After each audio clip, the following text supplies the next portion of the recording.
In the middle of Mass, my daughter-in-law shouted, "This woman is the reincarnation of Satan." Everyone stared at me with judgment. I simply closed my Bible and left. The next day, she found out what I did. My phone had over 100 missed calls. I should have known something was building when Stephanie started giving me those sideways looks during the opening hymn.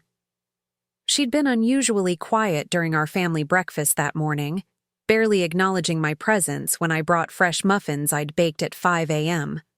The tension in her shoulders, the way she kept glancing at Robert like she was waiting for some kind of signal, all the warning signs were there.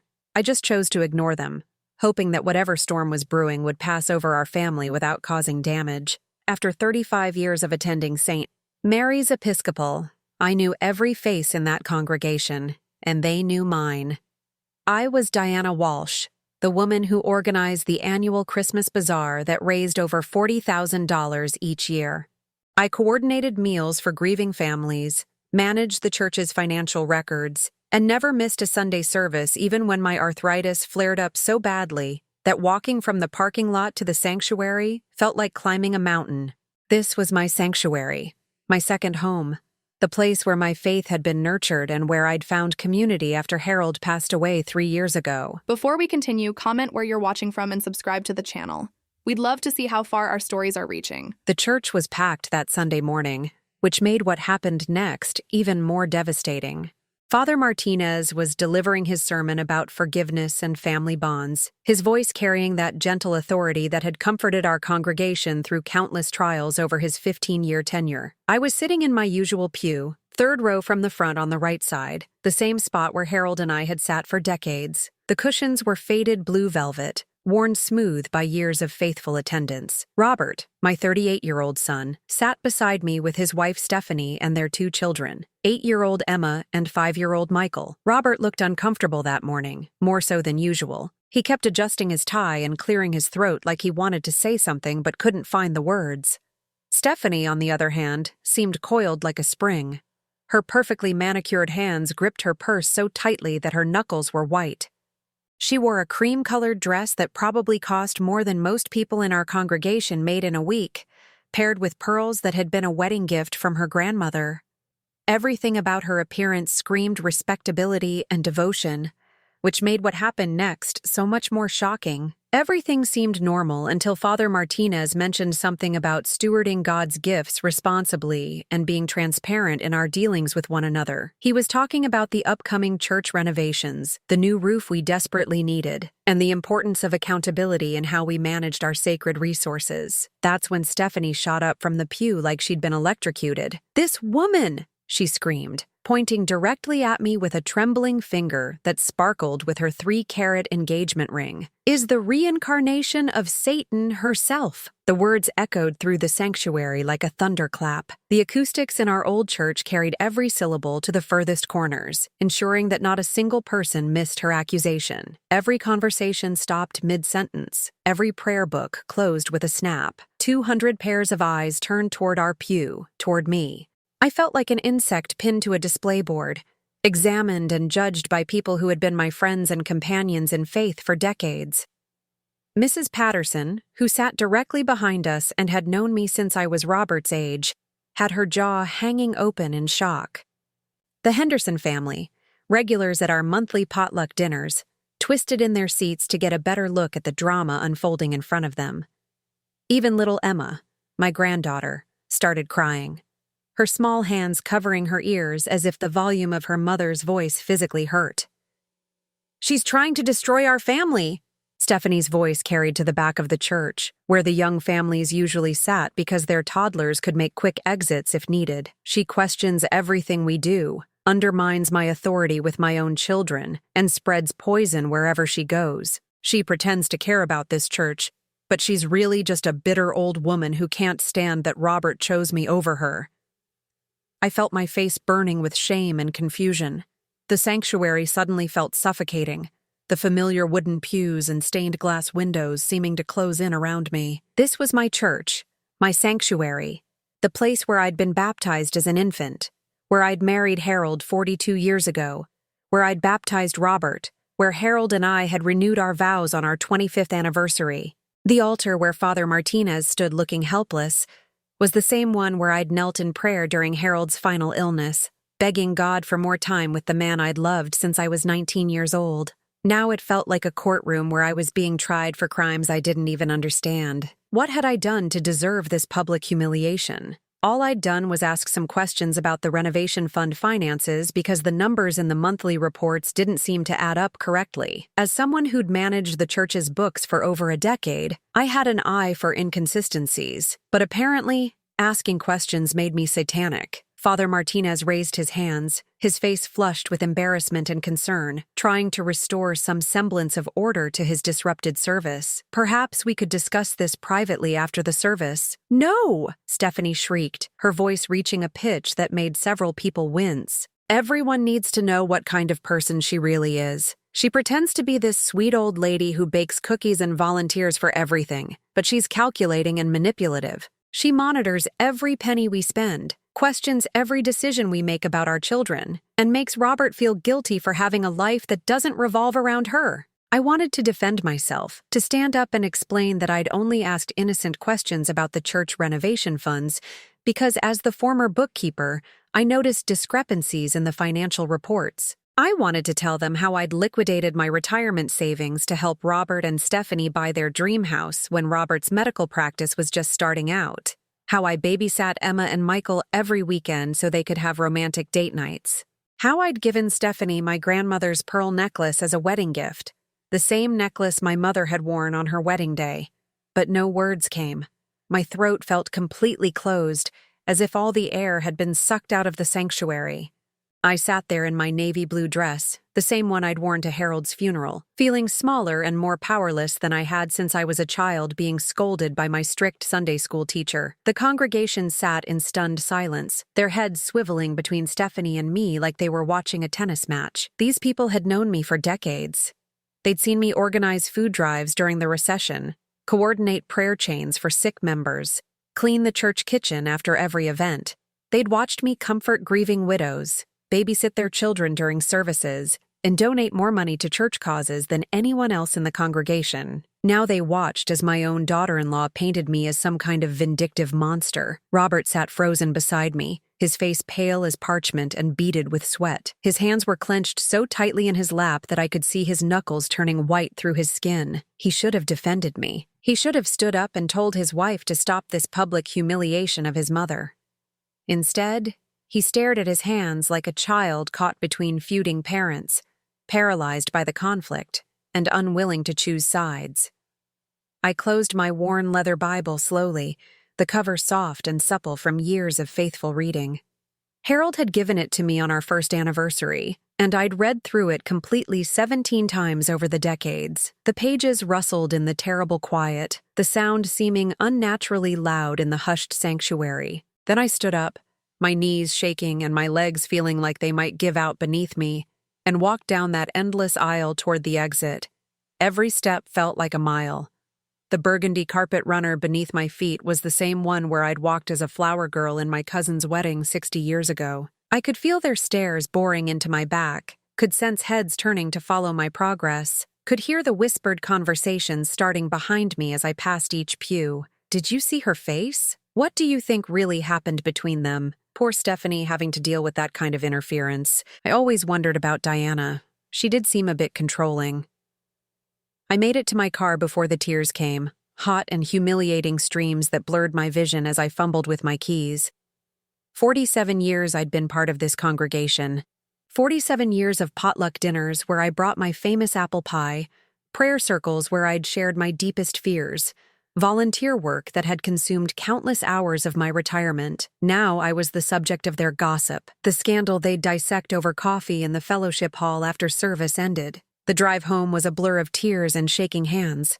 I could barely grip the steering wheel, and I had to pull over twice because my vision was too cloudy to see the road clearly. When I finally pulled into my driveway, I sat in the car for 10 more minutes, trying to process what had just happened. My quiet little house looked exactly the same as always. The roses Harold had planted were still blooming by the front porch. The welcome mat I'd bought last spring still said, "Bless this home," in cheerful yellow letters. But something fundamental had shifted.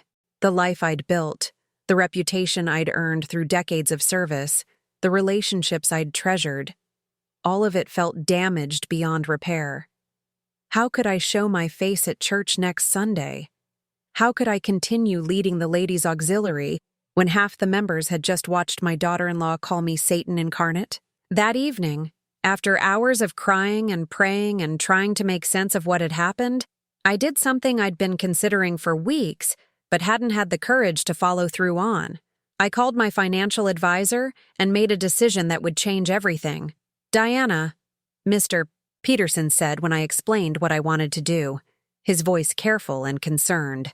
"Are you absolutely certain about this? Once we implement these changes, there's no going back. We're talking about significant amounts of money here." "I'm certain, Thomas," I told him, surprised by how steady my voice sounded. "It's time people learned the truth about where their comfortable life really comes from. Some lessons can only be taught the hard way." I hung up the phone and sat in my kitchen, surrounded by family photos that now felt like artifacts from a happier time. Pictures of Robert's high school graduation, his wedding day, the grandchildren's birthdays, family Christmases where we all looked so genuinely happy. Tomorrow, Stephanie would discover exactly who she'd chosen to declare war against, and she'd learn that sometimes the sweet old lady you underestimate turns out to be the one holding all the power. My phone started ringing around 8 the next morning. Then it rang again, and again. By noon, I had over 100 missed calls. I didn't answer the phone calls. Not the first 10. Not the 50th, not even when I saw Robert's name flashing on the screen for the 20th time. By Monday afternoon, my voicemail box was full, and I still couldn't bring myself to listen to a single message. I knew what they would contain, either accusations and anger, or false apologies designed to manipulate me back into my role as the family's silent financier. The first real sign of what was coming happened Tuesday morning when I went to my usual grocery store. I'd been shopping at Miller's Market for 15 years, long enough that most of the staff knew me by name.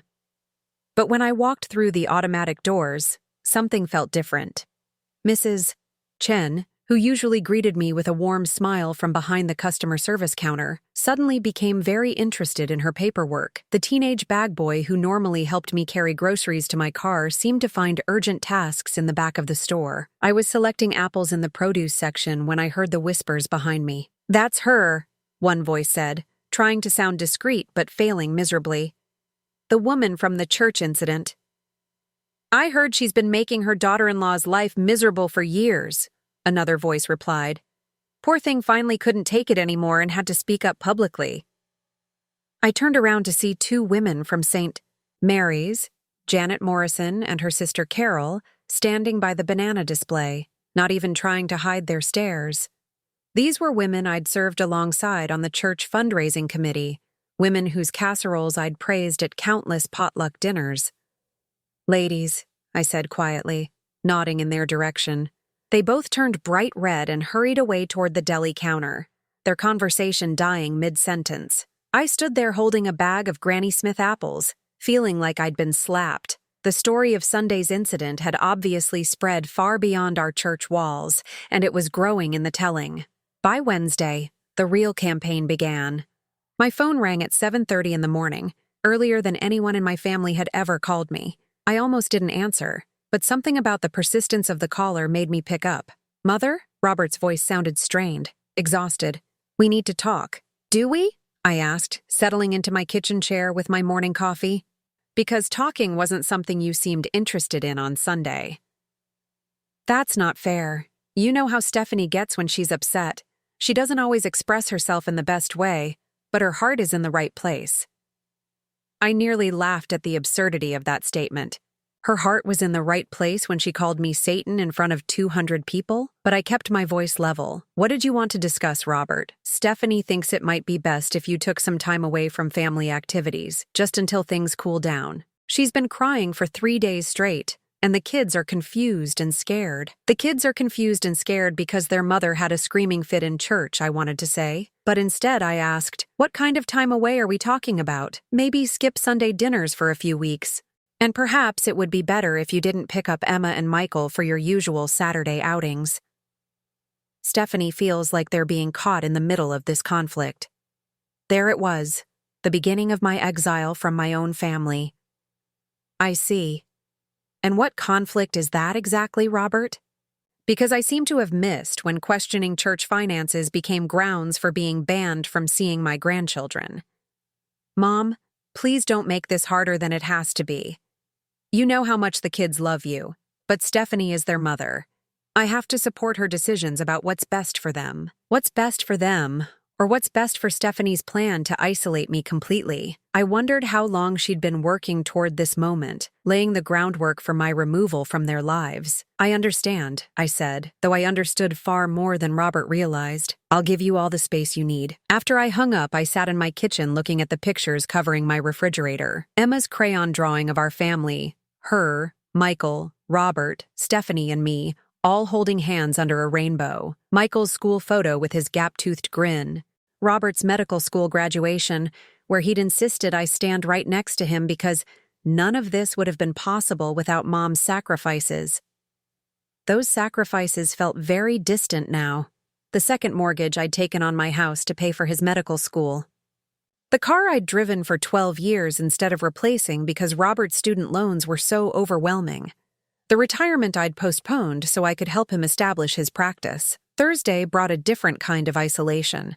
Father Martinez called to ask if I could step down from my position as head of the ladies' auxiliary, temporarily, just until the situation resolves itself. He was kind but firm. Some of the church members were uncomfortable with the current tension, and he felt it would be best for everyone if I took a break from leadership responsibilities. I understand completely, Father, I told him, though my heart was breaking. The ladies' auxiliary had been my pride and joy for 8 years. We'd raised over $200,000 for church improvements, organized countless community events, and supported dozens of families through difficult times. It's just temporary, Diana. Once everything settles down, I'm sure we can work something out. But we both knew it wasn't temporary. Stephanie had succeeded in making my presence at church so uncomfortable that I was being politely asked to disappear from the community I'd served faithfully for nearly 5 decades. Friday morning brought the cruelest cut of all. I was tending to my garden.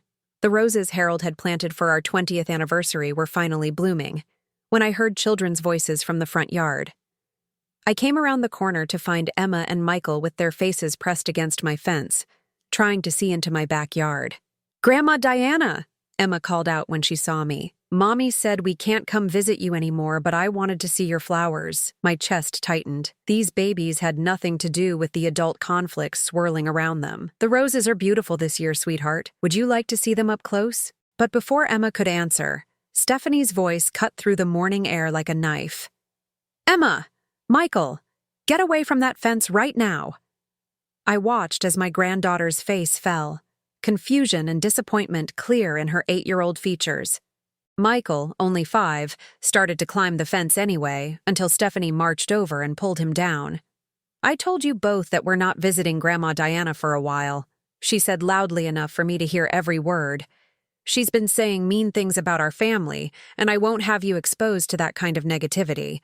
Mean things about the family. Is that what my questions about church finances had become in her twisted narrative? "But I miss Grandma," Michael said, his little voice wobbly with tears. "She was going to teach me to plant tomatoes." "We'll plant tomatoes in our own garden," Stephanie replied, her tone sharp with irritation. "You don't need to bother Grandma with that." As she herded the children toward their car, Emma looked back at me over her shoulder. "I love you, Grandma," she called out. Just before Stephanie shut the car door, I stood there in my garden, surrounded by Harold's roses, and finally understood the full scope of Stephanie's plan. This wasn't about protecting the children from family conflict. This was about erasing me from their lives completely, turning me from beloved grandmother into forbidden relative. That evening, I finally listened to my voicemails. Most of them were from Robert, his voice growing more frustrated with each message. A few were from church friends, offering carefully worded support that managed to avoid taking sides. But it was the last message that made everything crystal clear. "Diana, this is Stephanie." Her voice was sweet,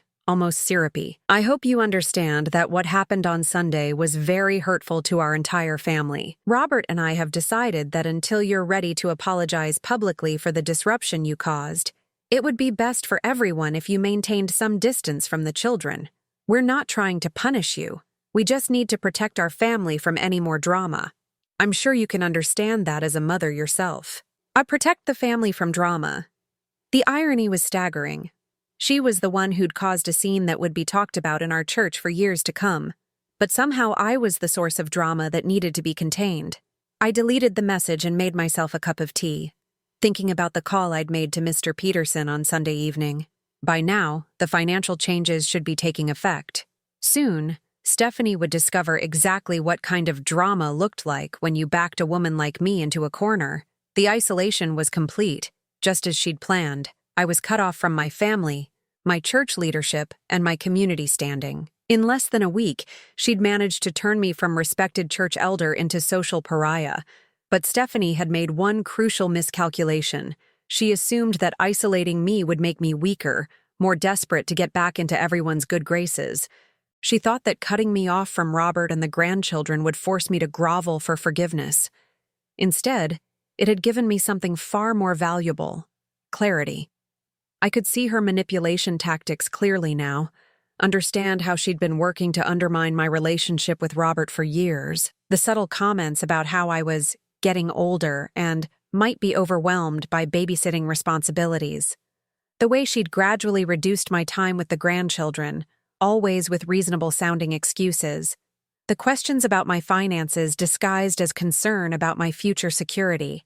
Saturday morning, I did something I hadn't done in years. I drove to the bank and asked to speak with the manager about my accounts. It was time to review exactly what my disruption of Stephanie's comfortable life was going to cost her. As I sat in Mr. Anderson's office reviewing the paperwork from my call to Mr. Peterson, I felt something I hadn't experienced since Harold's death, a sense of purpose. Stephanie wanted to play games with my family and my reputation? Fine, but she was about to learn that some games have consequences she never saw coming. My phone would ring 100 more times before this was over. But now I knew exactly why, and exactly what I was going to do about it.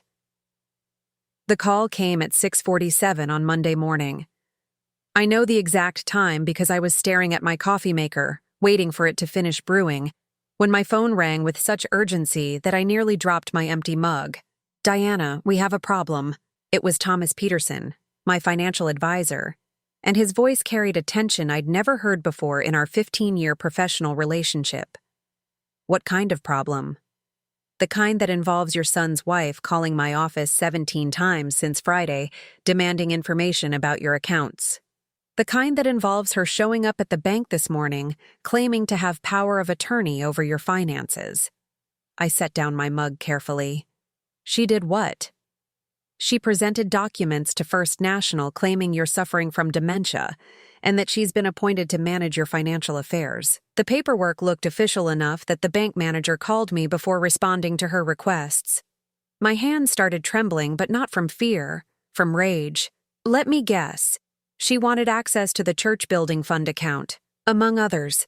She specifically asked about any large recent transfers or account changes."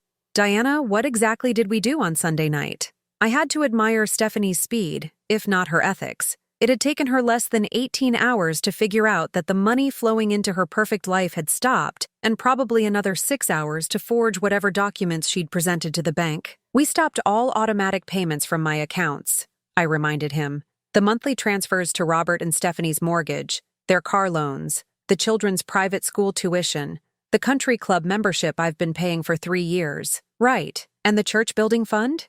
I froze my contributions pending a full audit of how the money has been spent. I paused, thinking about what Thomas had just told me. The question is, how does Stephanie even know about the church account? That's between you, me, and the church treasurer. The silence on the other end of the line was telling. "Thomas, what aren't you telling me?" "Diana, I need to ask you something, and I want you to think very carefully before answering. Over the past 2 years, how many times has Stephanie been present when you and Robert discussed financial matters?" I closed my eyes, remembering. She was always there. Robert said it was important for spouses to be transparent about money matters. She even suggested that I should consider simplifying my finances by consolidating everything into accounts that she could access more easily. Thomas finished grimly. "Diana, I think you need to come to my office immediately and bring any financial documents you have at home.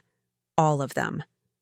2 hours later, I sat across from Thomas's desk while he spread papers across its surface like pieces of a puzzle.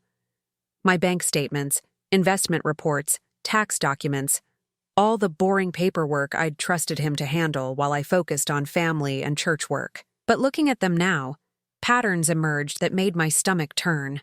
"Look at this," Thomas said, pointing to a series of transactions from the past 18 months. "Every time you made a large contribution to the church building fund, there's a corresponding withdrawal from the fund's account within 72 hours. The money isn't going toward renovations." I leaned forward, studying the figures. Over the past 2 years, I'd contributed nearly $200,000 to the church building fund, believing it was going toward the new roof, updated heating system, and sanctuary renovations that Father Martinez had described in such detail during his Sunday announcements. "Where is it going?" Thomas flipped to another set of documents. "That's where it gets interesting. The withdrawals are being made by someone with authorized access to the church accounts, someone who's been signing as D. Walsh on all the paperwork." My blood ran cold. "But I never signed anything except the initial contribution authorizations." "I know, which means someone has been forging your signature for months." He showed me photocopies of withdrawal slips. The handwriting was similar to mine, but not quite right. The D was too elaborate. The H in Walsh had a loop I never made. "Stephanie," I whispered. "It gets worse." Thomas pulled out another folder. "Remember how she suggested you consolidate your accounts last year? And how she offered to help with your bookkeeping since she has an MBA in finance?" I nodded, remembering how touched I'd been by her offer to help an old woman manage her complicated finances. "She's been systematically moving money from your various accounts into one central checking account, the one she convinced you to add Robert's name to just in case of emergencies. And Robert, as we discovered this morning, added Stephanie as an authorized user 6 months ago." The room felt like it was spinning. "How much are we talking about?" Thomas was quiet for a long moment. "Between the church fund diversions, the unauthorized transfers, and the legitimate expenses you've been covering for their family, approximately $350,000 over the past 2 years. $350,000. Nearly all of my life insurance payout from Harold's death, plus most of my retirement savings, money I'd been saving for the grandchildren's college funds, for home repairs, for the uncertain medical expenses that come with aging. Money that was supposed to ensure I could live independently in my own home for the rest of my life." "There's more," Thomas continued, his voice gentle but firm. "The power of attorney documents she presented to the bank this morning. They're forgeries, but they're very good ones. She's been planning this for a while, Diana. This isn't a spur-of-the-moment reaction to whatever happened at church on Sunday." I thought about all the times Stephanie had complimented my handwriting, asked me to sign various family documents, offered to help organize my paperwork. How many practice sheets had she filled out, learning to replicate my signature? How many nights had she spent planning this systematic theft of my financial security? "What about Robert? Does he know?" Thomas shrugged. "That's the question, isn't it? Either your son has been complicit in defrauding you, or he's been as manipulated as you have. Based on what I know about Robert, I'd guess the latter. But Diana, even if he's innocent, he's legally responsible for anything done with his authorization." I stared out Thomas's office window at the busy street below, watching normal people go about their normal Monday morning routines. Going to work, running errands, living their lives without the knowledge that their trusted family members might be systematically stealing from them. What are my options? Legally, you could press charges for forgery, theft, and elder financial abuse. The district attorney's office has been cracking down on these cases. With this much money involved and this level of premeditation, Stephanie could face serious jail time. And practically, Thomas leaned back in his chair. Practically, you're in a stronger position than she realizes. The forged power of attorney documents actually work in your favor. They prove criminal intent. All the accounts are still in your name, so we can freeze everything immediately. And Diana, there's something else she doesn't know about. What's that? The life insurance policy Harold set up 25 years ago, the one with the provision that triggers additional payments if you're the victim of financial elder abuse by a family member. It's a $2 million policy, Diana. Harold was apparently more paranoid about family financial manipulation than either of us realized. $2 million. Harold, even in death, had found a way to protect me from exactly this situation. He'd always been suspicious of people who showed too much interest in other people's money, always warned me to be careful about who I trusted with financial information. I'd thought his caution was unnecessary, maybe even slightly paranoid. Now I realized he'd been prescient. So what happens now? Now we set a trap. We let Stephanie think her plan is working while we document every fraudulent transaction. And then, when we have everything we need, we spring it. I was quiet for a long moment, thinking about what this meant. Not just the money, though that was devastating enough, but the betrayal ran so much deeper. Stephanie hadn't just stolen my savings, she'd stolen my trust, my peace of mind, my faith in family bonds. She'd turned my generosity into a weapon against me. Thomas, I want you to do something else. What's that? I want you to contact the church treasurer and request a full audit of the building fund. If Stephanie has been forging my signatures to steal from the church, Father Martinez needs to know about it. Are you sure? That's going to make this whole situation very public very quickly. I thought about Sunday's humiliation, about being called Satan in front of my entire congregation, about being banned from seeing my grandchildren and asked to step down from church leadership. Stephanie had already made our conflict public. She just hadn't expected me to fight back with facts instead of tears. I'm sure. It's time everyone learned exactly what kind of person they're dealing with. As I left Thomas's office that afternoon, my phone was already ringing. Stephanie's name flashed on the screen, but this time I answered. Hello, Stephanie. Diana, thank God. We need to talk immediately. There's been some kind of mistake with your bank accounts. They're saying there are problems with paperwork I submitted, and Robert's mortgage payment was rejected this morning. Our car loan payment bounced too. What's going on? Her voice was tight with barely controlled panic. The confident, manipulative woman who'd humiliated me in church had been replaced by someone who was clearly scared. Oh, that's not a mistake, I said calmly. That's exactly what's supposed to happen when someone tries to forge power of attorney documents. The banks take that very seriously. The silence on the other end of the line stretched for so long I wondered if she'd hung up. Diana, I don't know what you think is happening, but I think you've been stealing from me for 2 years, and I think you got sloppy and desperate when you realized I'd stopped the money flow. I also think you underestimated exactly how thorough my financial advisor is when someone tries to fraudulently access his client's accounts. Another long silence. This is crazy. You're obviously confused about something. Maybe we should talk in person with Robert there to help clear things up. Oh, we'll definitely be talking in person, I assured her, along with some other people you haven't met yet. They work for the district attorney's office, and they're very interested in cases of elder financial abuse. I hung up before she could respond. For the first time since Sunday's church incident, I felt like myself again. Not the confused, humiliated old woman Stephanie had tried to turn me into, but Diana Walsh, the woman who'd survived her husband's death, raised a successful son, and built a life of service and dignity. Stephanie wanted to play games with my reputation and my family relationships? Fine. But she'd made one fatal mistake. She'd stolen my money. And unlike emotional manipulation, theft left a paper trail that even the most talented liar couldn't explain away. My phone started ringing again immediately. This time it was Robert's number. I smiled as I declined the call. Let them panic for a while.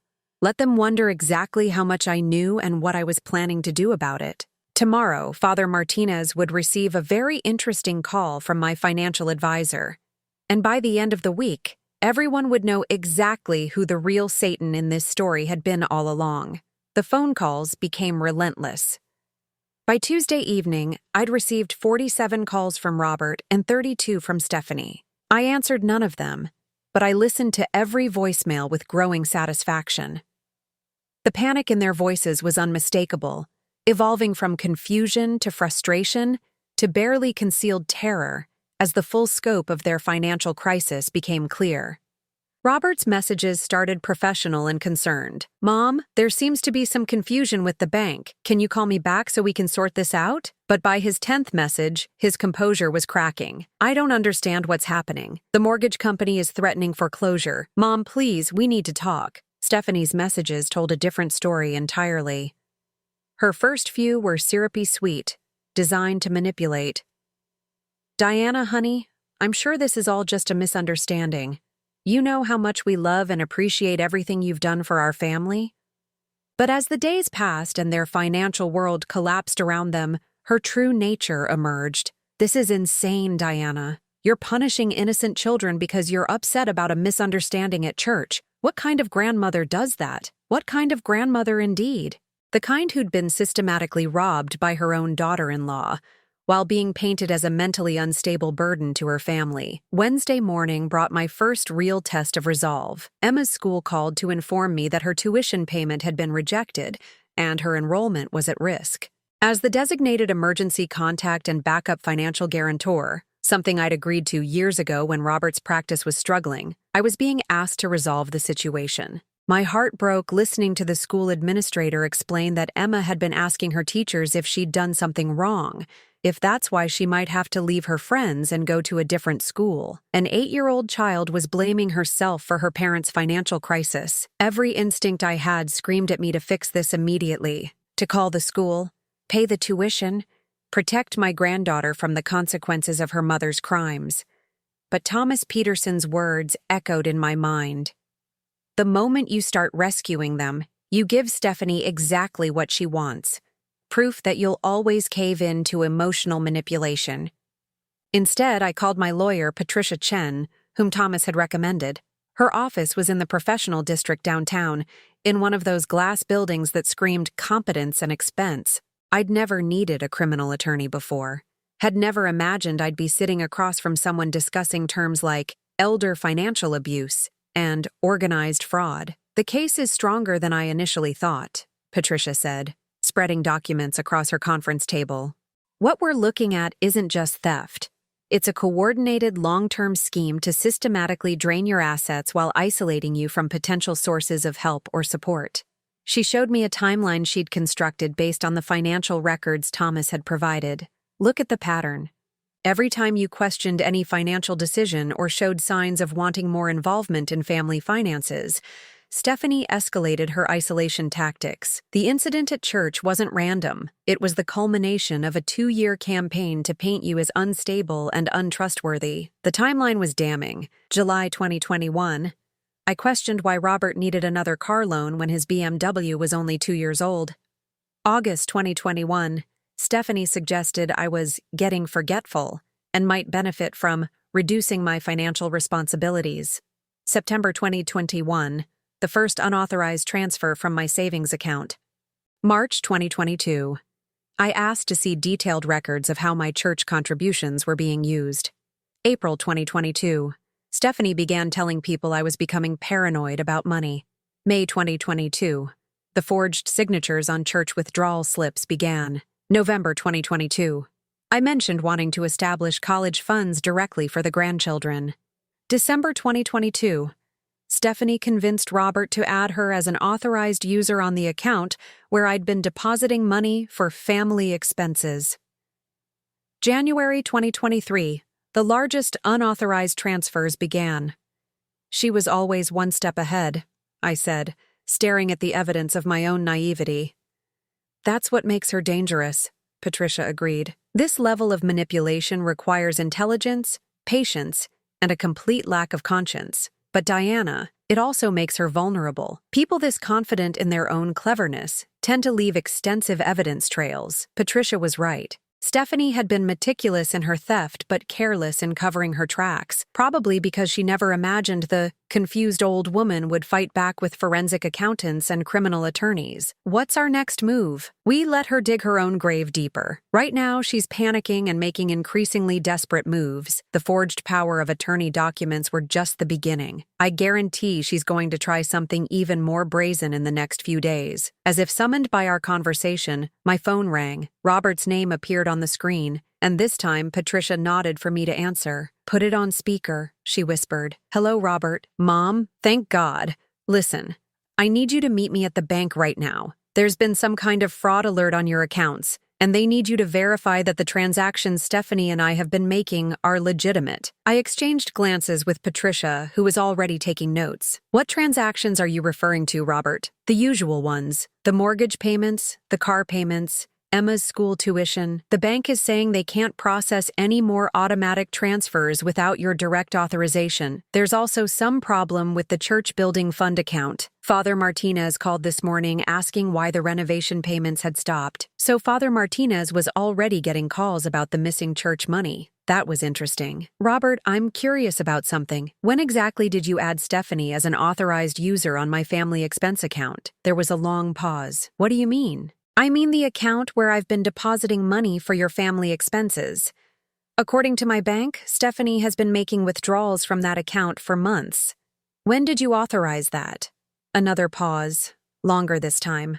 I could almost hear his mind racing, trying to figure out what I knew and how much trouble he might be in. Mom, I think there might be some confusion. Stephanie handles most of our family finances because she has the MBA and she's better with numbers than I am. If she's been accessing that account, it was with my permission and for legitimate family expenses. I see. And the church building fund withdrawals? Were those also with your permission? What church withdrawals? Mom, what are you talking about? The genuine confusion in Robert's voice told me everything I needed to know. My son wasn't a criminal. He was a victim, just like me. Stephanie had been forging signatures and making unauthorized transactions while he believed she was simply managing their legitimate expenses. Robert, I think you need to sit down and have a very serious conversation with your wife about exactly what she's been doing with my money. And then I think you need to call me back. Mom, you're scaring me. What's going on? What's going on is that your wife has stolen approximately $350,000 from me over the past 2 years. What's going on is that she forged my signature to steal money from the church building fund. What's going on is that she tried to present fraudulent power of attorney documents to gain control of all my accounts. The silence on the other end of the line was deafening. That's impossible, Robert finally whispered. Stephanie would never. She's not capable of something like that. She's not only capable of it, Robert. She's been doing it systematically while manipulating both of us. The question is, what are you going to do about it? After I hung up, Patricia looked impressed. That was perfect. Now we wait for him to confront her, and we see what her response is. I'm betting she tries to throw him under the bus to save herself. You really think she'd do that to her own husband? Diana, she's been stealing from his mother while using their children as emotional leverage. Does sacrificing Robert seem out of character for someone like that? The answer was no, it didn't. Over the past week, I'd learned that the sweet, devoted daughter-in-law I thought I knew was actually a calculating predator who saw family relationships as opportunities for exploitation. Thursday morning brought confirmation of Patricia's prediction. Robert called at 6 a.m., his voice hollow with shock and betrayal. Mom, we need to talk. All of us. Tonight. Can you come to the house? I don't think that's wise, Robert. Your wife has made it clear that I'm not welcome in your home or around the children. The children are at Stephanie's mother's house. And Mom, after what I learned last night, I think you're the one who gets to decide what happens next. That afternoon, I did something I hadn't done since Harold's funeral. I bought a new dress. Not because I wanted to look nice for the confrontation ahead, but because I wanted to feel like the woman I really was, not the victim Stephanie had tried to turn me into. I chose a navy blue dress with a simple pearl necklace, conservative but confident. The outfit of a woman who knew her own worth. I also made one more call, to Detective Sarah Morrison at the Financial Crimes Unit. Patricia had given me her number with instructions to use it only when we were ready to move forward with criminal charges. Detective Morrison, this is Diana Walsh. I believe it's time we had that conversation about pressing charges. As I hung up the phone, I looked around my quiet house and thought about how much my life had changed in 1 week. 7 days ago, I'd been a grandmother banned from seeing her grandchildren, a church member asked to step down from leadership, a woman whose own family saw her as a burden to be managed. Now I was a woman preparing to reclaim not just her money, but her dignity, her family, and her life. Stephanie had taught me an important lesson about trusting people who showed too much interest in my finances. Tonight, I was going to teach her a lesson about underestimating the wrong woman. The confrontation I'd been avoiding all week was finally going to happen. But this time, I wouldn't be the confused, defensive woman who'd fled the church in humiliation. This time, I'd be walking into that house armed with evidence, legal representation, and the absolute certainty that I was done being anyone's victim. My phone had gone quiet for the first time in days. Stephanie had finally stopped calling, which meant she was either planning something desperate or Robert had already confronted her with the evidence of her crimes. Either way, by tomorrow morning, everyone would know the truth about who the real devil in our family had been all along. I arrived at Robert's house at exactly 7 o'clock Thursday evening, parking behind Patricia Chen's silver Honda. We'd agreed that having my attorney present would send a clear message about how seriously I was taking this situation. The house that I'd helped finance looked different somehow, smaller, less impressive. Maybe that's what happened when you realized that the American dream in front of you had been built with stolen money. Robert answered the door before I could ring the bell. He looked like he'd aged 10 years in the past week. His usually immaculate hair was disheveled, his shirt wrinkled, and there were dark circles under his eyes that spoke of sleepless nights and devastating revelations. "Mom," he said quietly, stepping aside to let Patricia and me enter. "Thank you for coming." The living room felt different too. The expensive furniture that Stephanie had insisted they needed, the artwork she'd claimed was an investment, the electronics that she'd said were essential for the children. Everything looked tainted now that I knew how it had been acquired. Stephanie sat on the couch wearing jeans and an old sweater, her designer clothes replaced by what looked like defeat. But I'd learned not to trust appearances where she was concerned. Her red-rimmed eyes and pale complexion might be genuine distress, or they might be another performance designed to elicit sympathy. "Diana," she said, her voice small and shaky, "I'm so glad you're here. Robert has been saying terrible things, and I think there's been some kind of misunderstanding." Patricia set her briefcase on the coffee table and opened it deliberately, removing several thick folders. "Mrs. Morrison, I'm Patricia Chen, Mrs. Walsh's attorney. Before we begin, I need to inform you that this conversation may be used in criminal proceedings. You have the right to have your own attorney present." Stephanie's face went even paler. "Criminal proceedings? What are you talking about? This is a family matter." "Theft of $350,000 is rarely considered a family matter by law enforcement," Patricia replied calmly. Robert sank into his recliner, running his hands through his hair.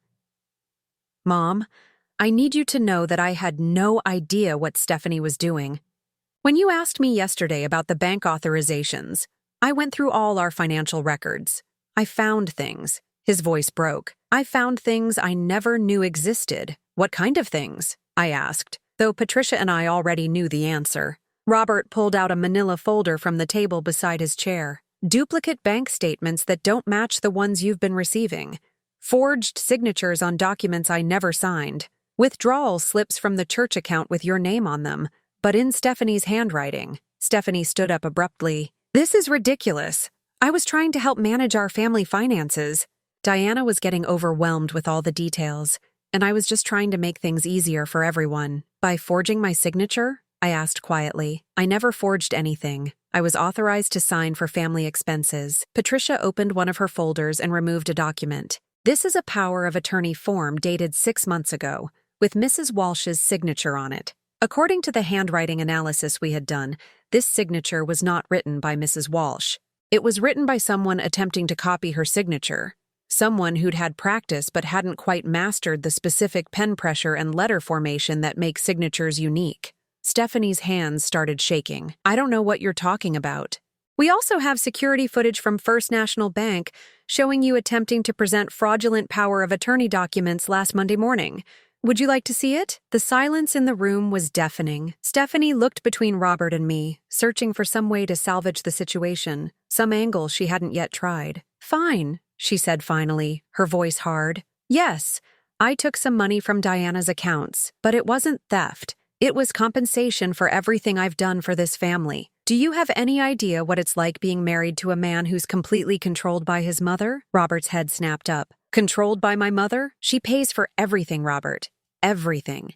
Our mortgage, our cars, the kids' school, our country club membership. She uses money to control every decision we make. I couldn't even redecorate our bedroom without her permission because she was paying for it all." I stared at her, amazed by the audacity. She'd systematically stolen from me for 2 years, and now she was claiming to be the victim of my generosity. "So you decided to steal money from the church building fund as well?" Patricia asked. Was that also compensation for your suffering? Stephanie's mask finally slipped completely. That church money was just sitting there doing nothing. Father Martinez has been talking about renovations for 3 years, but never actually spending any of the money. I was just borrowing it temporarily until I could figure out how to pay Diana back. Borrowing without permission is called theft, Patricia pointed out, and forging someone's signature to access their accounts is called fraud. Robert was staring at his wife like he'd never seen her before. Stephanie, you stole money from my mother and from our church. You made our children complicit by using stolen money for their expenses.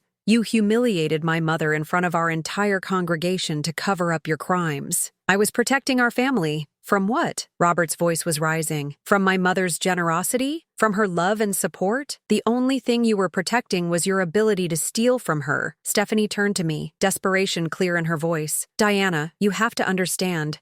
I never meant for things to go this far. It started small, just a few $100s here and there when we were struggling. But then Robert's practice took off, and we had this lifestyle to maintain. And the kids were in private school, and everyone expected us to live a certain way. So you decided I should pay for that lifestyle without knowing about it? I was going to tell you eventually. I was going to pay you back once we got on our feet financially. Patricia leaned forward. Mrs. Morrison, according to your husband's income statements, your family's annual income is over $400,000. When exactly were you planning to get on your feet financially? The question hung in the air without an answer. Because there was no answer. Stephanie had never planned to pay me back or tell me the truth. She'd planned to continue stealing until either I died or she'd taken everything I had. What happens now? Robert asked, his voice barely above a whisper. Patricia looked at me. We'd discussed this moment, planned for various scenarios depending on how Stephanie responded to being confronted with evidence of her crimes. That depends on Stephanie, I said finally. The district attorney's office is prepared to file criminal charges for elder financial abuse, forgery, and theft. Given the amounts involved and the premeditated nature of the crimes, we're looking at serious felony charges. Stephanie's face went white. Prison? 5 to 10 years, most likely, Patricia confirmed, plus full restitution, which in this case would include not just the stolen money but also punitive damages. But, I continued, there is another option. Robert looked up hopefully, but I held up a hand to stop him from speaking. Stephanie can sign a confession detailing exactly what she did and how she did it. She can agree to immediate restitution of every stolen dollar, plus interest. She can make a public apology to the church congregation for her theft from the building fund. And she can agree to a restraining order that prevents her from having any contact with me or access to any of my financial information. And in return? Stephanie asked. In return, I won't press criminal charges. You'll avoid prison, but you'll also avoid any possibility of profiting from your crimes. Stephanie looked between Robert and me, clearly calculating her options. Prison was clearly terrifying, but so was the prospect of public humiliation and financial ruin. What about our marriage? She asked Robert. What about the children? Robert was quiet for a long moment. You stole from my mother, Stephanie. You humiliated her publicly to cover up your crimes. You forged documents and manipulated our entire family. I don't know if there's anything left of our marriage to save. So you're choosing her over me, just like I always said you would. I'm choosing honesty over theft, Robert replied. I'm choosing the woman who sacrificed everything to raise me over the woman who stole from her while she was grieving my father's death. Stephanie looked at the legal documents Patricia had spread across the coffee table, then at me. If I sign this confession, if I agree to all your terms, what guarantee do I have that you won't change your mind and press charges anyway? You have my word, I said simply. The same word you manipulated and betrayed for 2 years.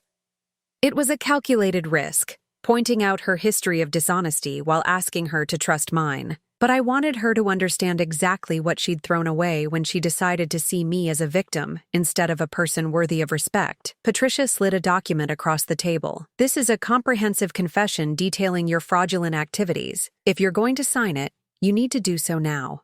The district attorney's office expects my call by 9 o'clock tonight with your decision. Stephanie picked up the document with trembling hands and began to read. The silence in the room stretched for what felt like hours, but was probably only minutes. Finally, she looked up at me. "I want you to know that I never meant to hurt you personally. You were always kind to me, and I know I threw that away." "Yes," I said quietly. "You did." She signed the confession with the same careful handwriting she'd used to forge my signatures, then set the pen down like it weighed 1,000 pounds. "What happens to Emma and Michael?" she asked. "They don't understand any of this.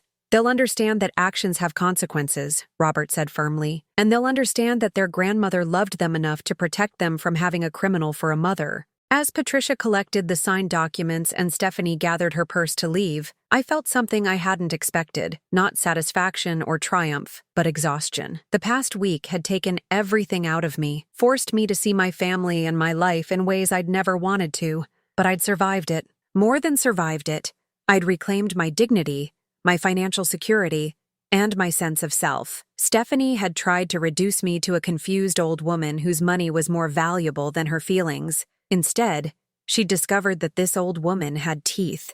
As we prepared to leave, Robert caught my arm gently. "Mom, I know I failed you. I should have protected you from this. I should have seen what she was doing." I looked at my son, this man I'd raised to be honest and trusting, qualities that had made him vulnerable to someone like Stephanie, but that also made him worth saving. "You're not responsible for her choices, Robert, but you are responsible for what you do next." "I know," he said quietly, "and I'm going to spend however long it takes making this right." As Patricia and I walked to our cars, my phone rang. It was Detective Morrison from the Financial Crimes Unit. "Mrs. Walsh, we've been monitoring the situation as you requested. I understand Mrs. Morrison signed a confession tonight?" "She did." "Good. But Mrs. Walsh, I want you to know that if she violates any part of your agreement, if she tries to contact you or access your accounts or fails to make full restitution, we'll be ready to move forward with criminal charges immediately." As I hung up the phone, I realized that for the first time in a week, I wasn't dreading tomorrow. The phone calls would stop now.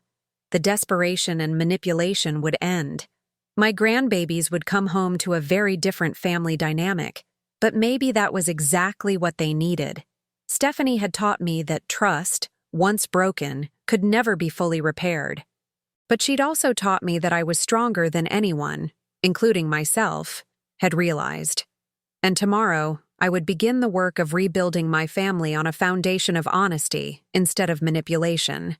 The war was over, and for the first time in years, I had won. 3 months later, I stood at the podium in the Fellowship Hall of St. Mary's Episcopal Church, looking out at faces that had become familiar to me again. The same faces that had watched in shocked silence as Stephanie called me Satan were now listening intently as I presented the annual financial report for the newly established Church Transparency Committee. "Thanks to the generous contributions of our congregation and the recovery of previously misappropriated funds," I said, consulting my notes, "we've been able to complete the roof replacement, upgrade our heating system, and establish a reserve fund for future maintenance needs." Father Martinez nodded approvingly from the front row.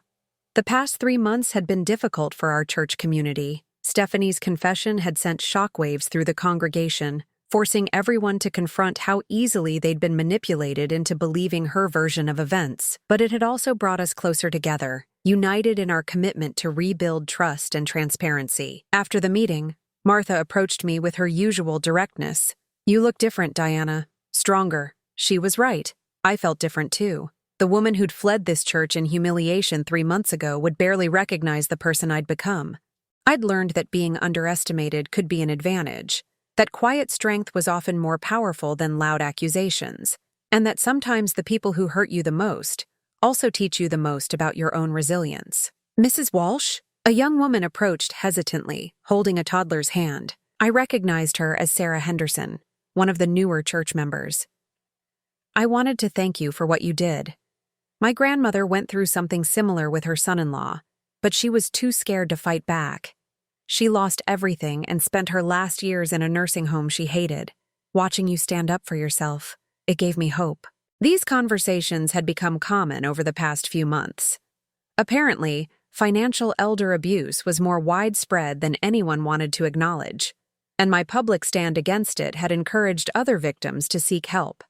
Patricia Chen had started a legal clinic specifically for elder financial abuse cases, and I'd become an unofficial advocate for victims too intimidated to fight back alone. The drive home took me past Robert's house, his and the children's house now, since Stephanie had moved back to her parents' place in another state as part of our agreement.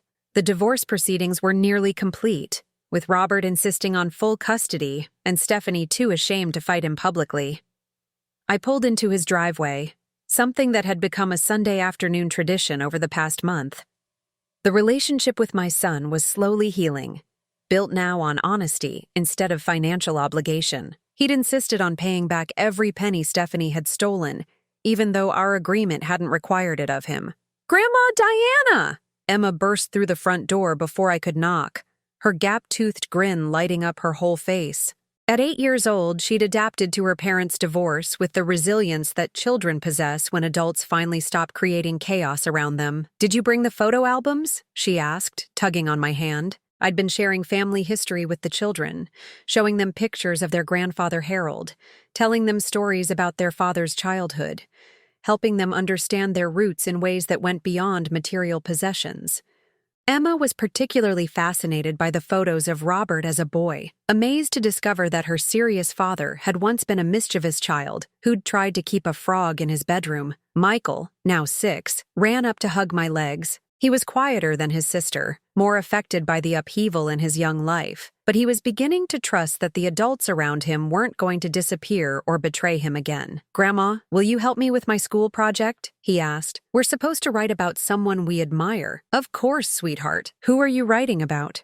"You," he said simply, "because you're brave and you protect people." The simple honesty of a 6-year-old's assessment brought tears to my eyes. In his world, I wasn't a victim who'd been stolen from. I was a hero who'd fought back against the bad guys and won.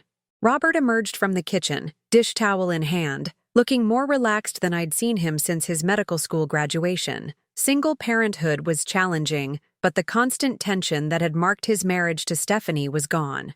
He was rediscovering who he was when he wasn't walking on eggshells or making excuses for someone else's behavior. "How did the church meeting go?" he asked. "Well, we've officially raised enough money to start the Children's Scholarship Fund." The scholarship program had been my idea, a way to turn the pain of Stephanie's theft into something positive for families who truly needed help. "Mom, I still can't believe you're not pressing criminal charges.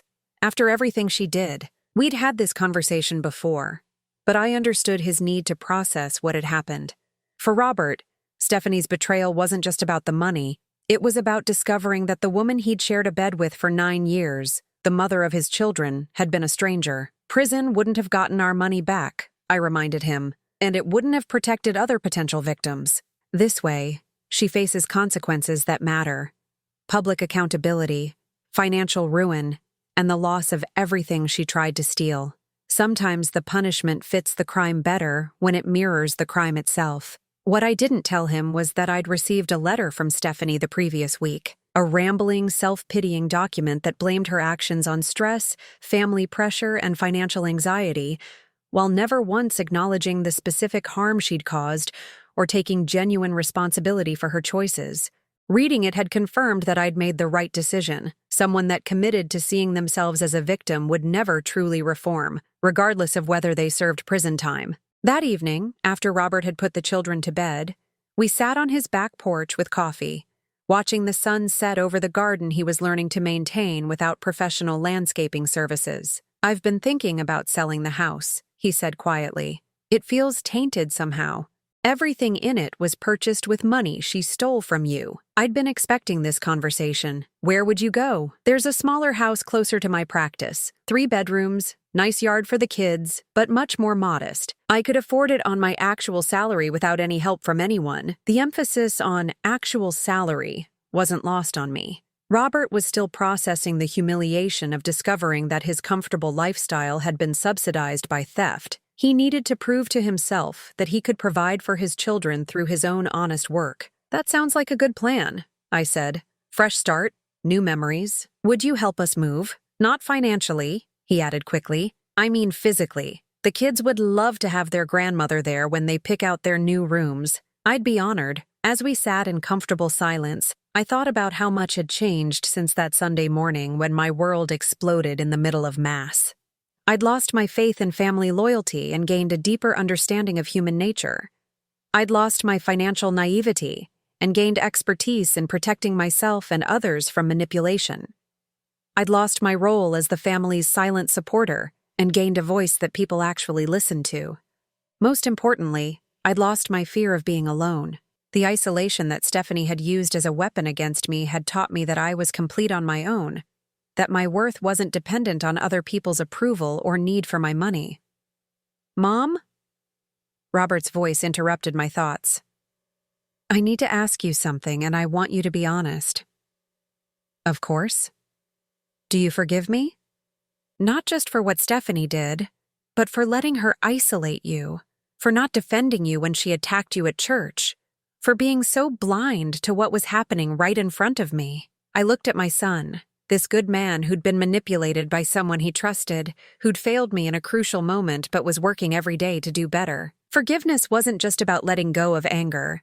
It was about choosing to believe in someone's capacity for growth and change. "I forgive you, Robert. But more importantly, you need to forgive yourself.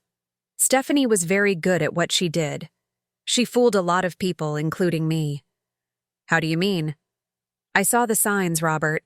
The gradual isolation, the financial manipulation, the way she always had an explanation for everything. But I wanted to believe she was just a strong woman who was protective of her family. I enabled her theft by not asking harder questions when I noticed discrepancies. It was the first time I'd admitted out loud that I bore some responsibility for what had happened. Not for Stephanie's crimes, those were entirely her choice, but for my own willful blindness to red flags I'd chosen to ignore. "The difference is," I continued, "when I realized what was happening, I took action to stop it. And when you realized what was happening, you chose the truth over loyalty to someone who'd betrayed your trust. That's what matters now." As I drove home that evening, my phone rang. Emma's name appeared on the screen. Robert had given both children their own phones after the divorce, wanting them to feel secure about reaching their family whenever they needed to. "Grandma?" Emma's voice was sleepy but excited. "I forgot to tell you something important." "What's that, sweetheart?" "Mrs. Patterson at church told me that you're a hero because you stopped a bad person from taking money that was supposed to help people.